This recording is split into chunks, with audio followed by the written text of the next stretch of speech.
Hey, Brent. How are you, buddy? I love the fact that it's called a Toddcast.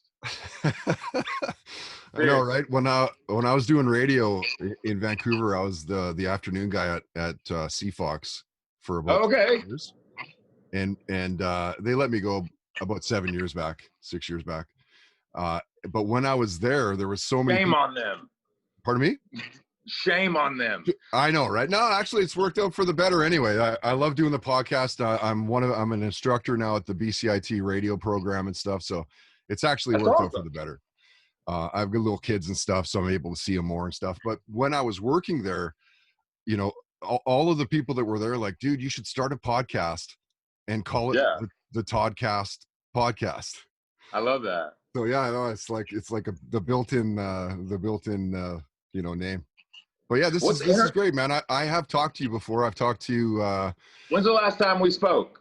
Oh, dude, it's been a while, man. It's been, like certainly when I was at CFOX, I think it was probably for either the afternoon show or a show I did called The Rock Report. Does that ring a bell? Are you based in Vancouver? Based in Vancouver, yeah. Awesome. It's interesting, man. The other day, for whatever reason, I did not actually understand where the term podcast came from. Obviously, I'm very, very busy, so sometimes I don't get a chance to listen to podcasts all the time, but I find them very interesting. And Zach actually told me, he said, well, Adam Curry, who used to be a VJ for MTV, he's really considered the grandfather or the godfather of podcasting. But where the podcast comes from is the iPod. Because and I never knew that. I was like, why is it called a podcast? And then Zach was like, because it started on an iPod.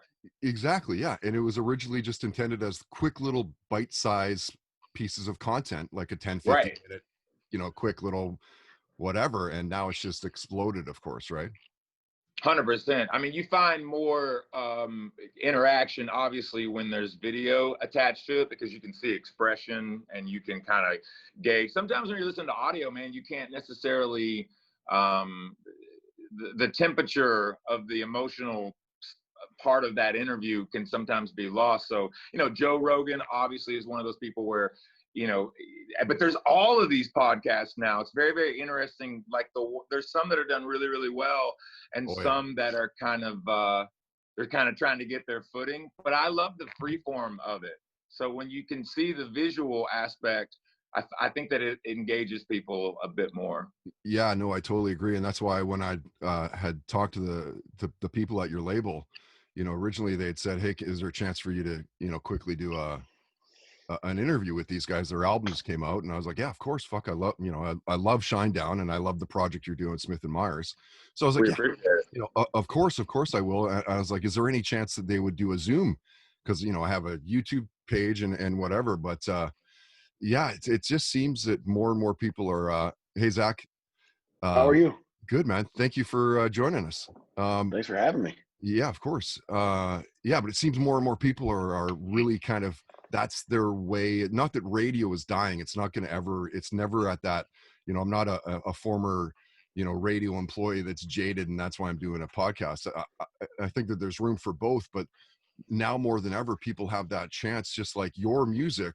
You don't need to listen to it right away.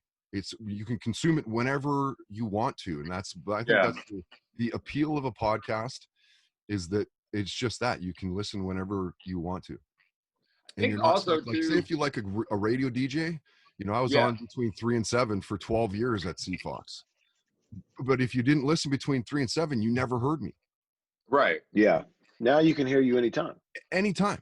Yeah, it's a way stronger form of communication, and of course, I think radio station, they gave me this built-in audience, much like what you guys have. There's a direct correlation. I was thinking about that as I'm kind of getting ready for this talk. You guys have a built-in audience with Smith and Myers, of course, through Shinedown, where I had the same thing. I had a built-in audience for the Toddcast by being 15 years at CFOX. Isn't that interesting? Yeah, and I think more than anything, you have a leg up in that regard to make this band go further than like just a brand new project. Yeah, I think that more than anything, if you're coming into the world of Smith & Myers, thinking that it's basically going to be a carbon copy or an acoustic Shinedown record, that's not what you're going to find. Because if we want to do a Shinedown acoustic record, that's what we would have done. Right. These are, as Zach puts it, this is really our debut. And this is also, we look at ourselves as new artists. Two of our biggest fans, though, are Barry Kirch and Eric Bass. When we said we were going to do this, they were all on board with it because they also knew that it wasn't going to be just a copy of Shinedown. This really is a different style. There's a different format to this. And for us, it's about doing something that we felt was important, and not only taking these covers and reimagining them and not doing a carbon copy of them. And then also for the very first time, recording and writing 10 original songs for the first time with this project. So obviously people that know Shinedown will kind of gravitate towards this, but we're finding out with this particular project that there's people that don't necessarily know who Shinedown is that are into this. And it's kind of, it works both ways. And what did you take from Shinedown and like kind of the stuff that kind of works and transfer it over to Smith & Myers? Zach? I mean, just the songwriting, really. I mean, we've always been writers, so I think when it came to Smith & Myers, you're going to make your first album as a new group. As far as we've done covers before, but this is the first time we're writing a record, so it kind of, what a freeing place to be to make your first album. Again, you get to make another first album for the first time. With Shinedown, we made our first album 20 years ago. So it's like to be able to do that is something very freeing. There's no boundaries or parameters to what you can do. So as far as what we took from Shinedown, just I think our writing. We're obviously two members of a popular rock band, and that's when you want to go do this, you don't want it to sound like your band. I think if we would have if Brent and I would have started another rock band, I think that's the dumbest thing ever. I think to me, like, at that point, make another Shinedown record. You're not getting something from the band that you're like. I think when people make side projects in the same genre, I don't know, it doesn't bother me, but I mean, I would never personally do that. Like, Right. I get everything I need being in a rock band out of Shinedown. Like, I don't need to like go make another rock and roll band. Like, that's not something that I would ever need to do. It would actually probably make me unhappy. So when it come to this, it was, we get to write as a duo and with no drums and no bass. How would that sound? So it was very freeing. But as far as what we took from it, I just think the experience of writing, 6 records in the past. And we know that there's Peter Gabriel. You did the Billie Eilish cover.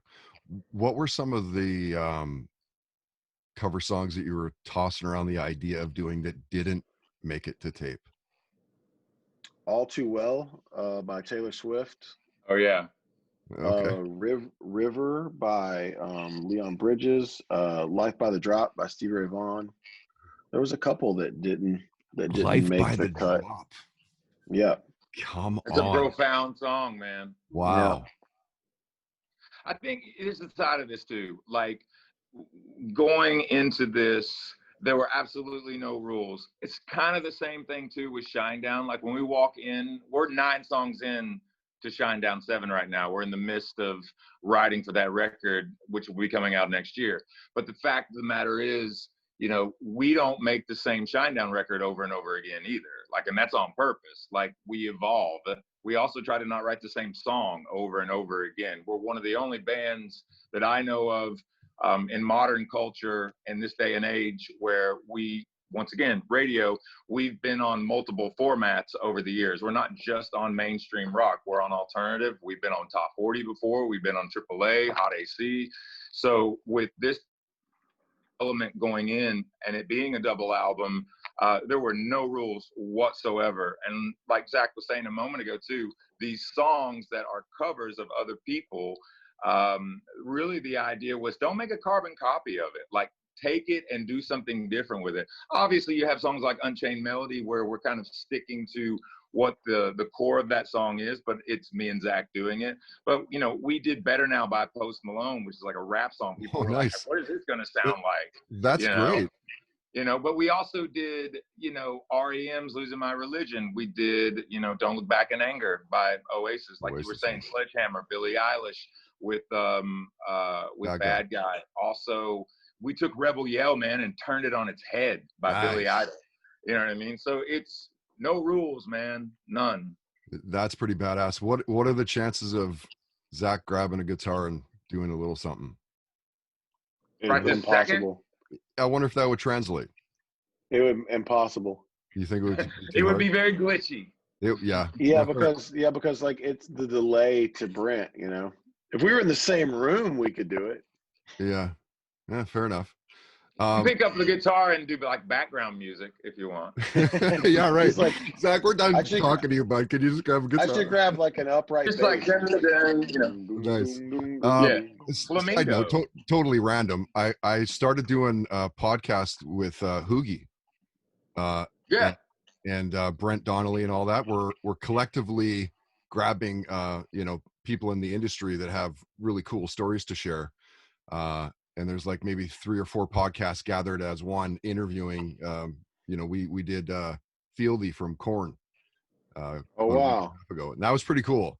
So it randomly popped in my head. Of course, Hoogie, for people that don't know who Hoogie is, he's a guitar tech for Shinedown. He is Eric Bass, which Eric Bass is not just the bass player in Shinedown. People should know that Hoogie's job is extremely freaking hard. Yeah. Yeah, right. Yeah, because he is dealing with multiple acoustic guitars, multiple basses, piano. You know, this is a guy that sings, you know, 65, 70% of the set with me in harmony. So does Zach. Wow. But yeah, man, Hoogie is the definition of an engineer.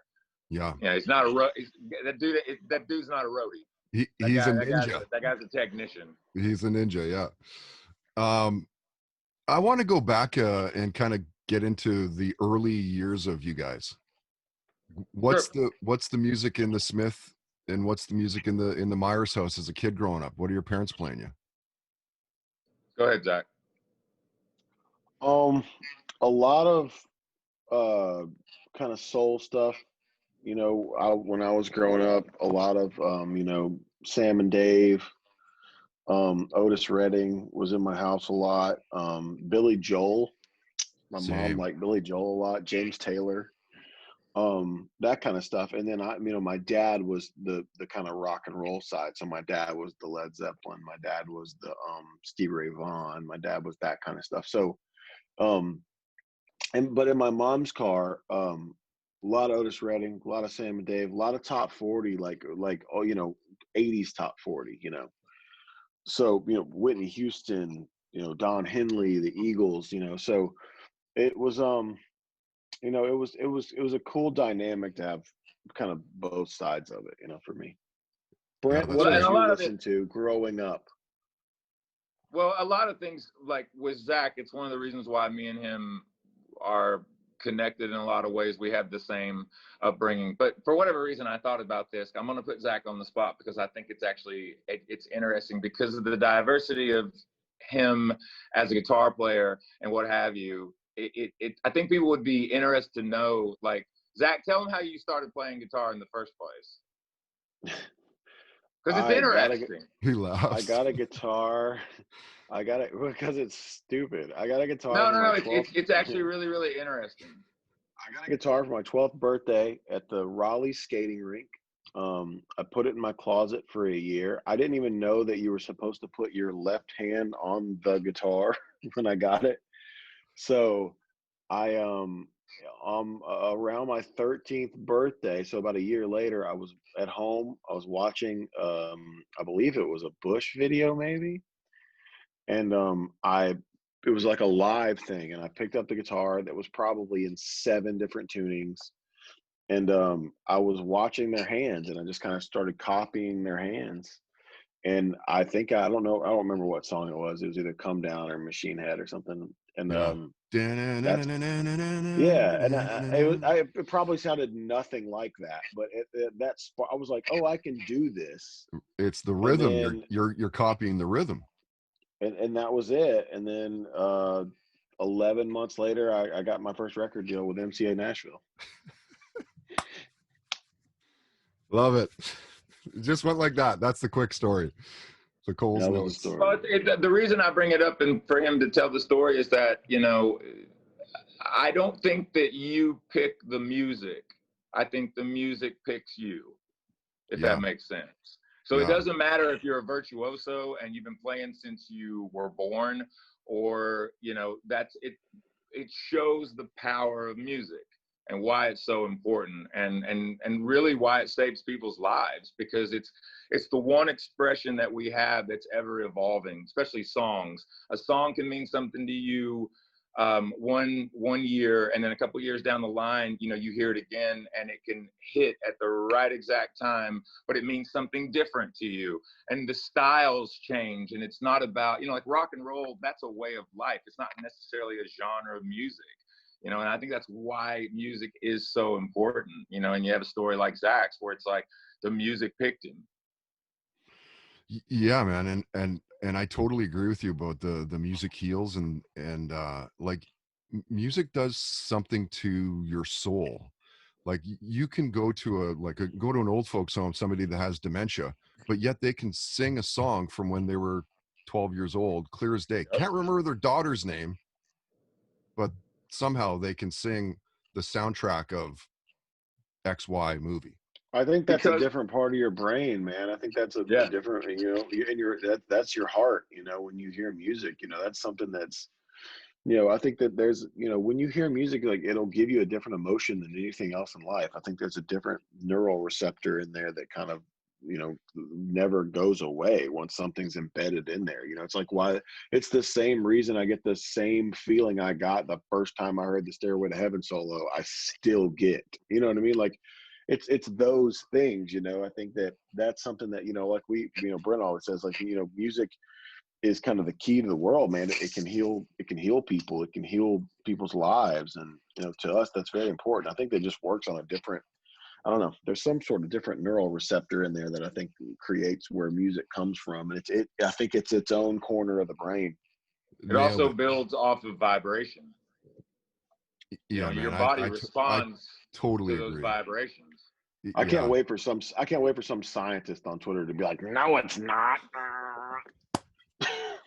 At 20 minutes into this interview, he said, what was your first concert, Brent?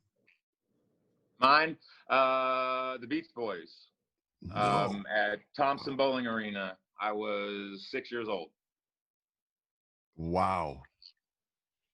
That had to be a mind blower. I didn't even know what was going on.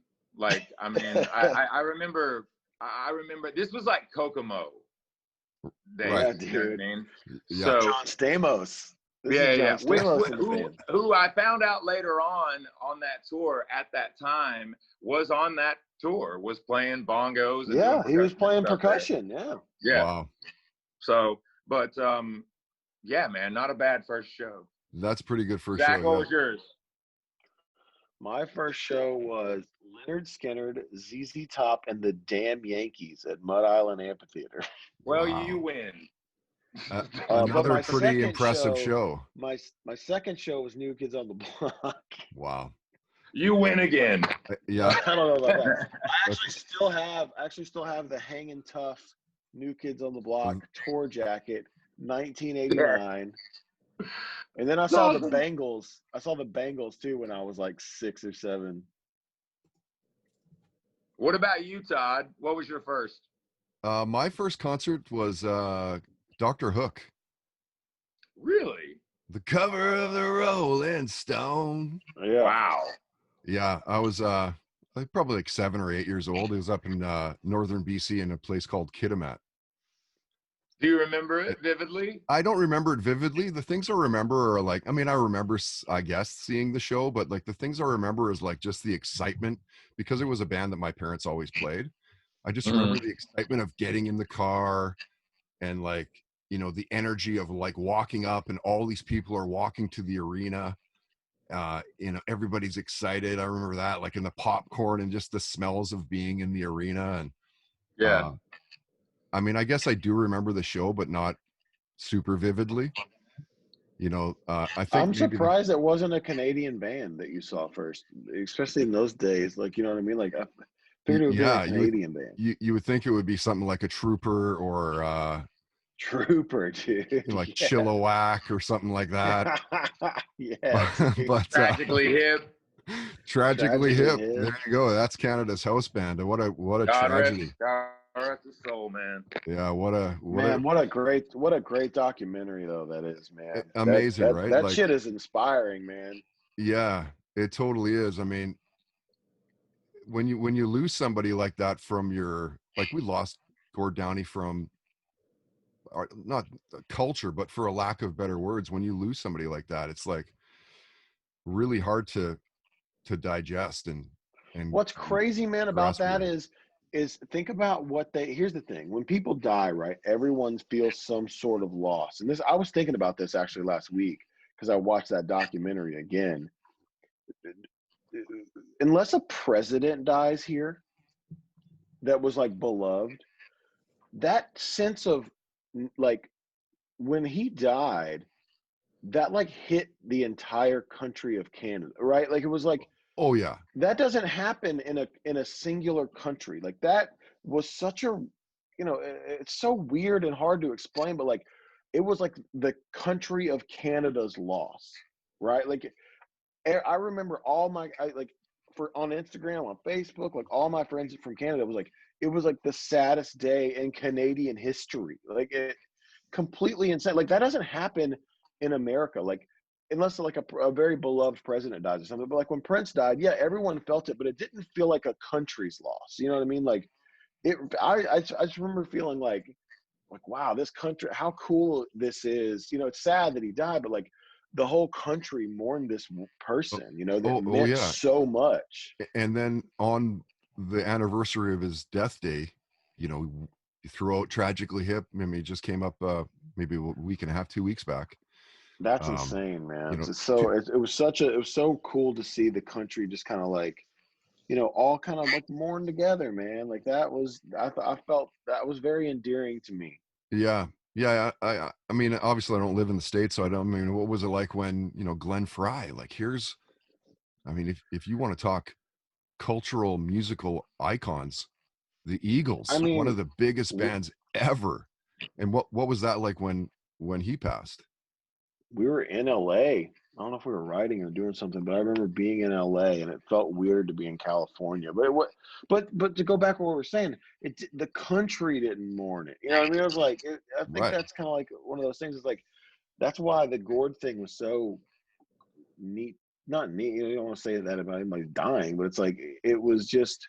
It was very awe-inspiring to see the country just kind of mourn the loss together, and it was like everyone was joyful, though. You know, it was like remembering this character. But with Glenn Fry, for me, like that was a big deal, man. I'm a diehard Eagles fan and a Same. diehard Glenn Fry fan. Like I love Don Henley. Like I remember, you know, when I was born, you know, the Eagles didn't do anything in the '80s, so for me, like you know, I got to see Don Henley solo. I think I've seen Don, other than Garth Brooks, I think I've seen Don Henley solo from like 1983 to 1994, like more than I'd ever seen any artist. Wow.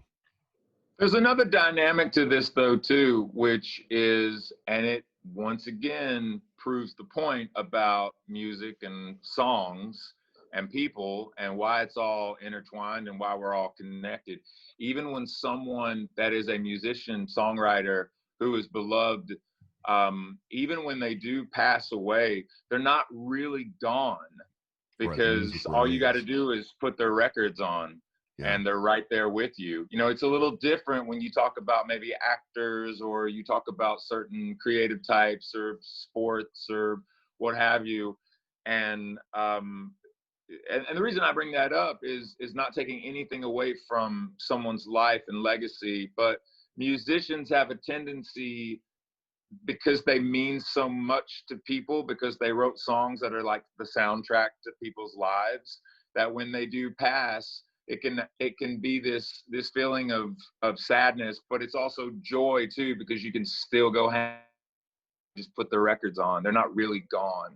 Right. Yeah. Well said.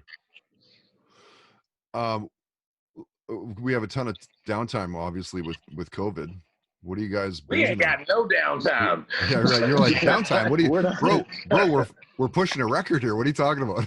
Yeah, we've been working since February. Not just one record, 2 records. Working on another one. Like, there's no downtime. Do you have time to binge watch things? Like, yeah, I watch don't. stuff. Yeah, he does. He just does it on his phone, so it doesn't feel like he's actually watching anything. This dude watches more stuff and tells me about more stuff that he's watched than anybody. My favorite intro musically to anything, Zach will tell you this, it'll be really, really quiet, and all of a sudden, you'll hear it. Da-dum. Yeah, you'll hear the Netflix thing. But it's like 3 a.m. It's like 3 a.m. on the bus while everyone's asleep, and he doesn't have headphones on. Yeah. It's just literally, and then like some car chase scene, people shooting each other and shit. Like, oh, it's like, oh, like that's just what he does. But like, I watched the Comedy Store documentary in the last 2 days. It's 4 episodes. Holy shit, amazing! I know it's a podcast, so I can say shit, right? That's fine. Yeah. It was truly amazing. And then I watched. I got one more episode, but I watched the Kevin Hart little mini doc on Netflix too. That is really good, man. Like, to see that guy, how hard of a worker that dude is, man. Like, I know, like up at 3 a.m. to work out and shit. Like, wow, it's crazy, man. Like, to watch that, like him and The Rock. It's crazy that him and The Rock are so close and they have that same work ethic. But like to watch that Kevin Hart documentary, like a great. It's like this guy's like relationship. This dude's like, I'm not stopping until I'm a billionaire. He's like, and even then, I'm not stopping. He's like, and it's just crazy to see that work ethic, man. Like, yeah, it's cool to see drive like that, right? Because not everybody has drive and determination and initiative and shit. Like and if you don't have it, you can't teach that stuff either. No, I mean, Brent's like that. Brent is one of the hardest workers I've ever seen. It's I don't know if he's waking up at 3 o'clock in the morning to work out, but he usually going to sleep at 3 o'clock in the morning. Going to sleep at 3 o'clock in the morning, but. No, man, it's inspiring to see that. So that's what I've been watching that, and I've been watching. I got my wife into Breaking Bad, so my 5th time watching Breaking Bad. Her first. 5th time. Oh, that's funny. You guys get into the superhero movies and all that? I do. You like Marvel, Brent? Yeah, I mean, and I'm not just saying this either. I went back, man, and watched Black Panther. Holy crap! Like, I mean, just blown away by, because I didn't maybe it didn't register, but once again, not to have this this conversation go back to the loss of someone, but I mean, you don't realize how profound Chadwick was, man. You're just like, holy moly, man. And just you talk about just an absolute badass. You know what I mean? Also in that Kevin Hart documentary, he's in that. Yeah, I mean, they were going to do a movie together. Yeah. Yeah, and it's those movies have a connection too. Like a lot of those Marvel movies, there's an underlining human thread going on in those films. All of them. Yeah, and they're important. Like, I thought it was kind of ridiculous that Scorsese was like, those aren't movies. I'm like, yeah, they are. They are. Like, yes, they're big budget. Yes, they're special effects, but there is a statement, many statements actually being made, and a lot of life lessons in those movies. Yeah, I think that once Jon Favreau put out Iron Man, it was at that point, like, if you're going to make a movie, it needs to make it. If you're going to compete, it needs to be, this is the bar. Yeah. Theme wise, editing wise, production wise, just filming in general. Yeah. Great actors. I mean, you said a really good point right there too. You said a really, really specific word, a very important word that people don't realize. Like, being a director, being an actor, getting the scene, cinematography, getting the shot. That's all great. You need all that, but the heroes are the editors. The people that are editing those types of things and what have you, because they're telling the story. Right. Without good editing, it can look good. It can be shot well. The actor and the actress can be pretty. Right. If you can't tell a story, then it falls flat. You give all this stuff to another editor, and maybe the movie looks completely different, and you're like, well, it's not really as good as I thought it was anymore. Yeah. And that, once again, man, music. When music hits in a film at the right time, man. If it was silent, like Zach always talks about, he has a huge love for the Halloween series, and talks about that first Halloween movie and how it had no music, and Carpenter was letting some of his friends see it, this and that, and this one female friend that he let watch it, she was basically like, this isn't scary, this is ridiculous. And then when he added the music in, she was like, now it's scary. Yeah, and really quite simple music too. It's just like I think they just it's something that invokes emotion. We go back to talking about music and what it does to your brain, man. But like one simple piano, and then it's very just the creepiest thing ever. And also how you add music to a movie that does it. Like listen, the song "Mr. Sandman" by itself in the car on a sunny day is not a scary song. When I hear Mr. Sandman now, it scares the shit out of me because of that movie. Like, what a creepy song. Like, it just sounds, it frightens me now. Same thing with like Jeepers Creepers. Does the same thing. Yeah. I can't listen to Robert Johnson in the dark, it freaks me out. It's a scary vibe, Todd, we got about 2 minutes, man, and then we got a boogie. 2 minutes. I was just going to say that. I was going to say, guys, I want to respect your time. I understand you got a head. My God, man, it's been so cool of you to let us come on your show today, man. Thank you. Yeah, man, we appreciate it. Guys, thank you, for jumping on and getting the West Coast of Canada updated. So the Smith & Myers Volume 2 is out now. It's been out for a while. 1 and 2. 1 and 2. 1 and 2, they're both out. And the new Shinedown is optimistically next year. 2021. Yeah, next year for sure. Is that weird releasing it during a pandemic? Do you feel weird releasing music and not being able to fully tour? No, because we're moving on, man. We don't know. We don't know. We don't know. We don't have a date yet. So I mean, hopefully we'll be on the other side of this thing. Nice. Love it. Okay, well, I guess we'll see you boys online. Thanks again for doing this. Thanks, Todd. Appreciate it, man. Thanks so much, man.